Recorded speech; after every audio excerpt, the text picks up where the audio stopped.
We see a bruised and bandaged up Syrian Arclight staring into his workstation within his dim-lit lab quarters, working intensely when he should be resting. His arm can be seen stowed away inside of a gate muscle perpetualizer, slowly healing, while his other is plugging away at decrypting a Titian data node. Completely locked in on the Titian lesion, Syrian is planning his own drastic measures. A hologram of a snarky, bearded, disembodied head appears and attempts to reason with the mad professor for the upteenth time. Adam, Syrian's experimental AI, reads back to Syrian the questionable mental state verbatim in efforts to deter him from going on this suicide mission. The perpetualizer signals completion, and Syrian removes his arm and checks it. It was at least functional, and most importantly, sterilized. It wasn't nanotechnology, but will suffice. Syrian commands Adam to sever his gate agent beacon from the grid and to forward Titian coordinates to his teleslab. Adam complies, but not without another attempt to dissuade Syrian from his impending campaign of betrayal. Before putting on his cloak, Syrian briefly reminisces over Leaf's mysterious goals and couldn't help but feel somewhat saddened by his demise, until he is then overcome by the aura of madness that lingers over the entirety of Haven City, courtesy of the mad Yurtle cultists and the corrupt teleslab. A potent madness that was seemingly driving Syrian Arclight's actions. Syrian comes to his senses, stows his bow on his back, and departs into the ugly city.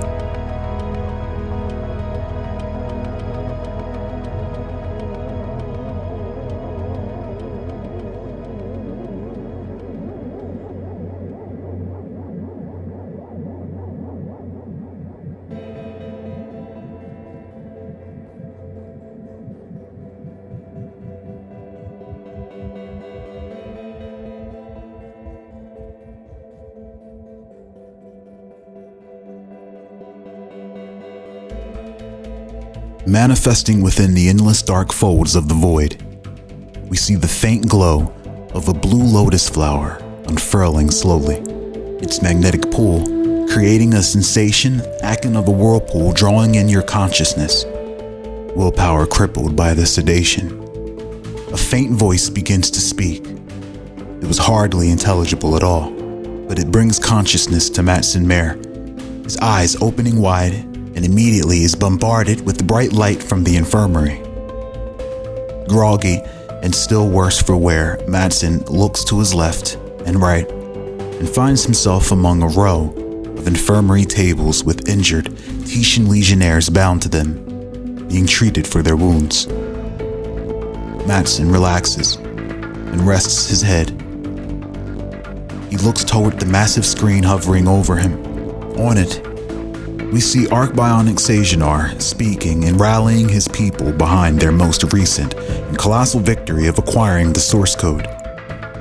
He then goes on to inspire his legion to continue to defend and destroy those who intend to stop them from harnessing the source code's power.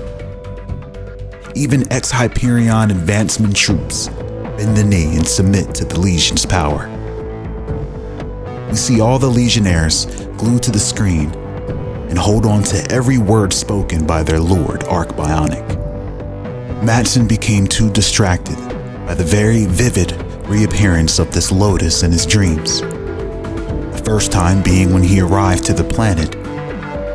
Couldn't help but feel a driving force, inspiring him to act.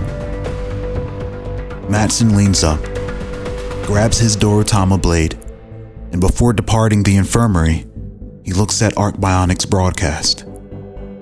Matson didn't know what the source code was totally capable of, but he knew what Archbionic Sagenar was capable of, and he needed to be stopped.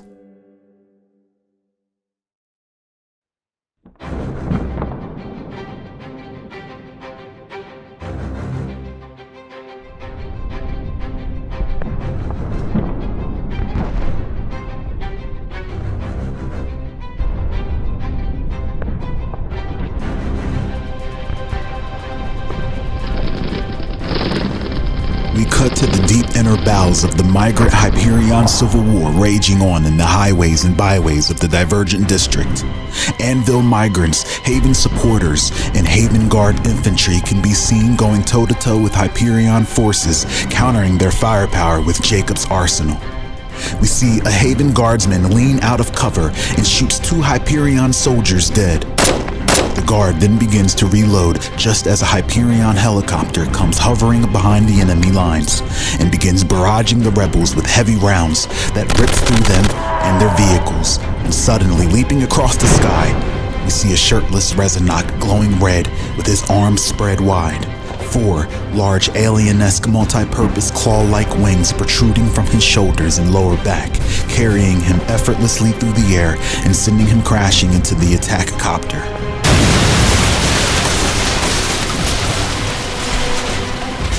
We see dread and fear in the eyes of the Hyperion Guard when they see the raging migrant Phoenix, the monster they provoked.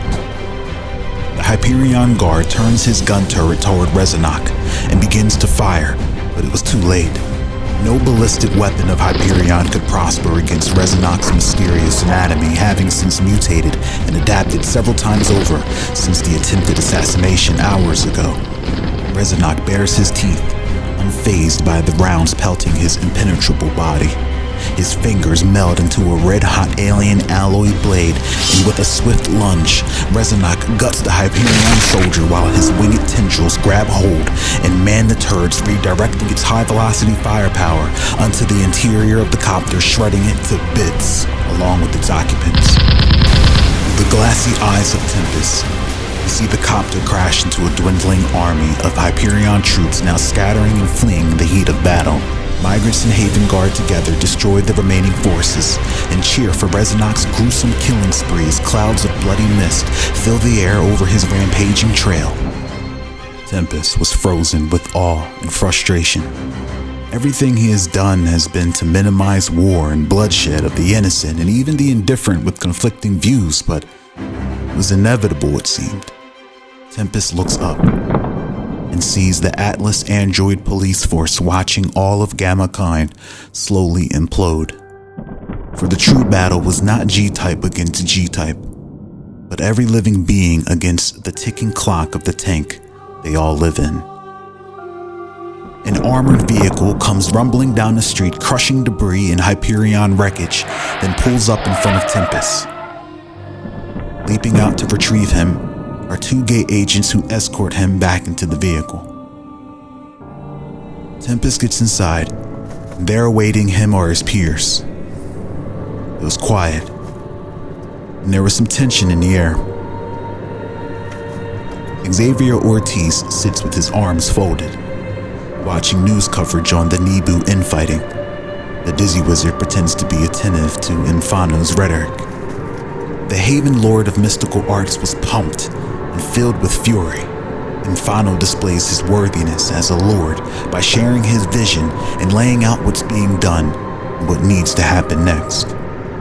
The Senate and the Haven Guard will usher Haven City into a new era of prosperity, and we have the proof. Through the creation of Hearth and the Under Our Wing campaign, through the Haven Guard's continued fight against all that would hurt our fair city, we already get back to the people, migrant, Iron Empire immigrant, and Haven City natives alike, as it should be, because for the people, everything. Tempest felt that. The Dizzy Wizard applauds Infano. Infano's Nguvu assistant can be seen inscribing Infano's rhetoric word for word into Featherfall parchment, then folds it into an origami avian creature and sends it off to be spread by the Featherfall commune. Dizzy slides over to Infano and places his arm around his little shoulders. He pulls up a holopad and shows Infano a prototype of what looks like the candy people the wizard has aspired to create at a cost of significant resources. Dizzy spins the dial, giving Infano a closer look and asks him for aesthetic advice. The Nguvu style was prestigious. Beard or no beard? Dizzy whispers. Infano was too focused on the matter at hand and was more concerned with what updates Tempest had from Haven Gate and the dying tank Infano briefly entertains the wizard and votes beards. Dizzy smiles and agrees. Beards are always better when they're made of cotton candy, although zeal is required to make them work terrifically, he says, cryptically ominous. Infano greets Tempest and briefs him on their successes. He then proposes that Xavier makes the next move as agreed, by invoking his title as Haven Lord of Strength and Unity to commandeer the Atlas Android Police out of the hands of the corrupt CEO, Jeremiah Oliver. Xavier disengages the holo panel and finally weighs in on the conversation.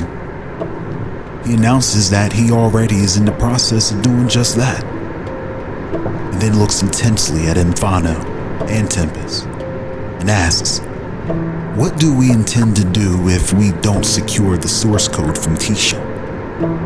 The tank runs out of gas, and we end up like Anvil Station. Wouldn't this all be for nothing?" Tempest knew what Xavier was getting at. So did Infano, but didn't have an answer. Xavier looks at Dizzy, who was also awaiting an answer for the resource crisis. After losing the code to Tisha, it would seem they were all doomed. Xavier retracts the question for an offline conversation later. It was obvious that none of them had a realistic answer to the resource depletion.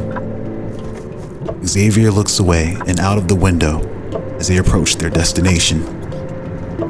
He sees the tourists and people outside in the streets celebrating the victory over Hyperion.